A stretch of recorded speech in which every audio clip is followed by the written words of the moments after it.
Tea கடை கிச்சனை பார்க்க வந்திருக்கிற எல்லாருக்கும் வணக்கம் ஃப்ரெண்ட்ஸ். இன்றைக்கி நம்ம சேனலில் ஏற்கனவே நம்மளோட சப்ஸ்கிரைபர்கள் நிறைய பேர் வந்து கேட்டிருந்தாங்க. அதாவது ஹோட்டலில் டீ கடையில் சாம்பார் எந்த மாதிரி வைக்கிறாங்க, நம்ம வீட்டில் அந்த மாதிரி வச்சா வரமாட்டேங்குது அப்படின்னு சொல்லி நிறையா கேட்டிருந்தாங்க.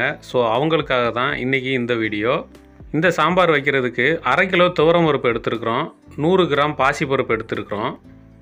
இதுக்கு காய்கள் பார்த்திங்கன்னா எல்லா காயிலையும் 100 கிராம் எடுத்துருக்குறோம். கத்திரிக்காய், கேரட்டு, உருளைக்கிழங்கு, தக்காளி, பீன்ஸு, அவரைக்காய், முருங்கைக்காய், அது போக மிளகாய் ஒரு 5-6 மிளகாயை கீரி போட்டிருக்கிறோம். முருங்கைக்காய் வந்து சின்னதாக ஒரு 2 முருங்கைக்காய் வந்து சேர்த்துருக்குறோம்.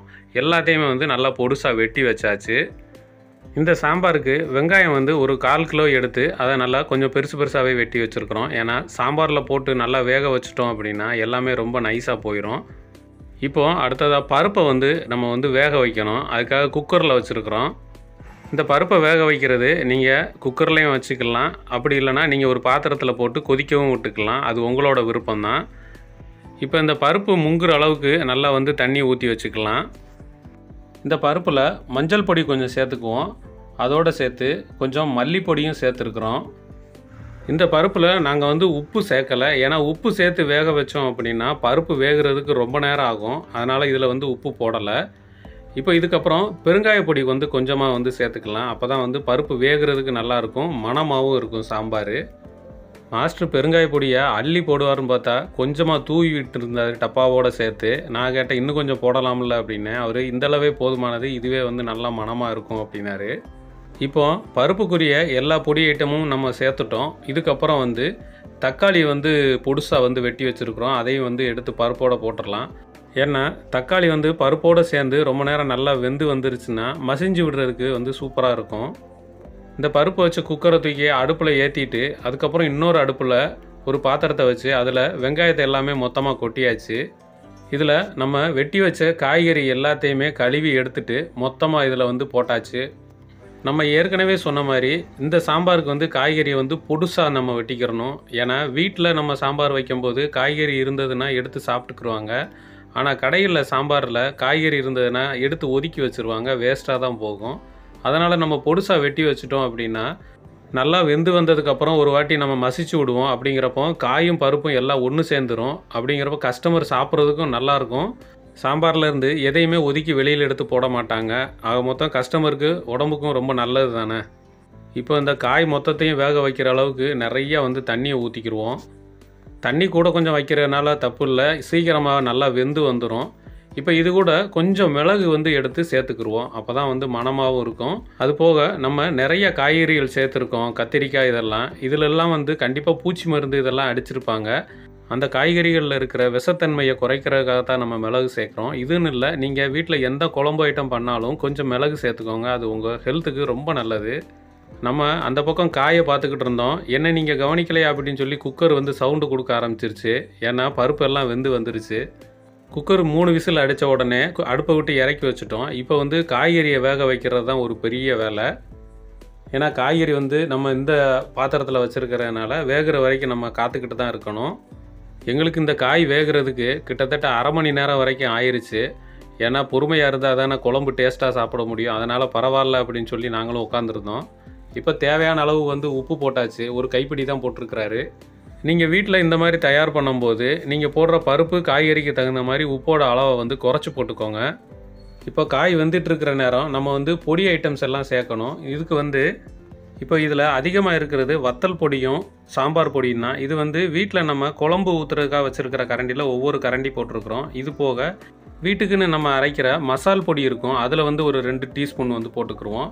இது போக மல்லித்தூள் வந்து ஒரு 2 டீஸ்பூன், மிளகு பொடி 1 டீஸ்பூன். இது எல்லா பொடிகளையும் சேர்த்து மொத்தமாக அந்த காயில் போட்டு கொதிக்க விட்டாச்சு.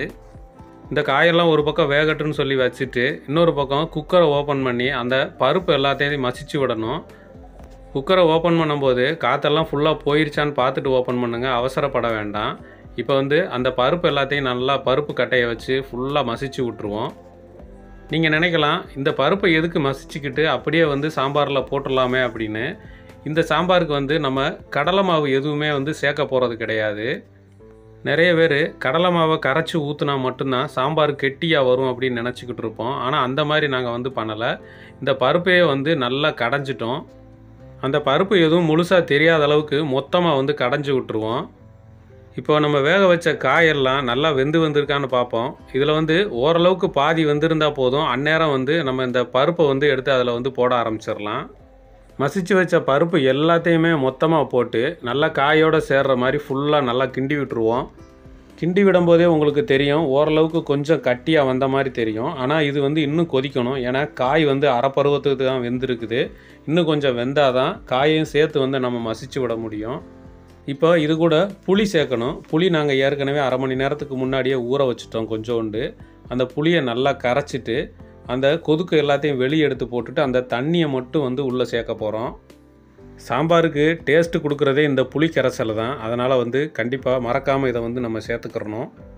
புளி கரைசலை உள்ளே ஊற்றிட்டு நல்லா ஒரு தடவை ஃபுல்லாக கிண்டி விட்டுருங்க. கிண்டி விட்டு இன்னும் கொஞ்சம் நேரம் வெந்தால் போதும், சாம்பார் வந்து ரெடி ஆயிரும். இப்போ இந்த சாம்பாருக்கு தாளிக்கிறதுக்காக பொருளெல்லாம் நம்ம எடுத்து வச்சுக்கிடுவோம். கடுகு கொஞ்சம் எடுத்துக்கிட்டு உளுந்தம்பருப்பு கொஞ்சம் அதிகமாகவே சேர்த்துக்கிடுவோம். இது கூடவே கொஞ்சம் வெந்தயமும் சேர்த்துக்குருவோம். வெந்தயம் சேர்த்து தாளித்து போடும்போது இன்னும் கொஞ்சம் நல்லா மணமாக இருக்கும். இது கூடவே கொஞ்சம் சீரகம் சேர்த்துக்கலாம். இது கூடவே குட்டி குட்டி வத்தலாக இருந்ததுன்னா ஒரு 5 வத்தல் முழுசாகவே எடுத்து வச்சுக்கிடுவோம். பெருசாக இருந்ததுன்னா கொஞ்சம் பிச்சு போட்டுக்கிடுவோம். கொஞ்சம் கருவேப்பிலையும் எடுத்து வச்சுட்டு மல்லித்தலையை எடுத்து தனியாக கொஞ்சம் கொஞ்சமாக பிச்சு அந்த சாம்பாருக்கு மேலே வந்து போட்டுக்கிடுவோம். இப்போ வந்து அடுப்பை ஆஃப் பண்ணியாச்சு. இப்போ அடுத்து தாளிக்கிற ப்ராசஸ் தான். தாளிக்கிறதுக்கு நாங்கள் வந்து கடலெண்ணெய் எடுத்துருக்கோம். கடலெண்ணெயை அந்த சின்ன கடாயில் ஊற்றியாச்சு.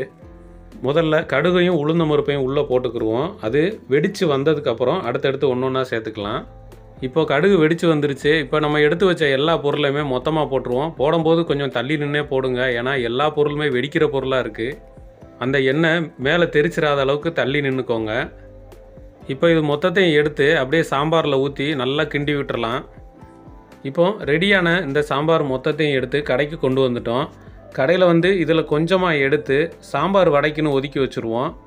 அந்த சாம்பார் வடை எப்படி ப்ரிப்பேர் பண்ணுவோம் அப்படிங்கிறதுக்கான வீடியோ வந்து ஆல்ரெடி நம்ம சேனலில் இருக்குது. அதுக்கான லிங்க்கை வந்து நான் டிஸ்கிரிப்ஷனில் கொடுத்துட்றேன். இப்போது மீதி இருக்கிற சாம்பார் எல்லாமே கஸ்டமர் வந்து வடை சாப்பிட்றதுக்காக நாங்கள் வந்து வச்சுக்கிறோம் தனியாக.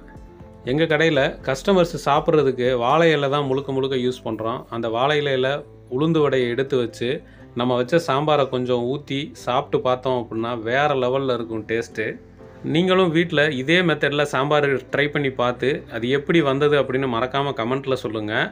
நம்ம அடுத்து ஒரு டேஸ்டான சூப்பரான வீடியோவில் சந்திக்கலாம். Thank you friends.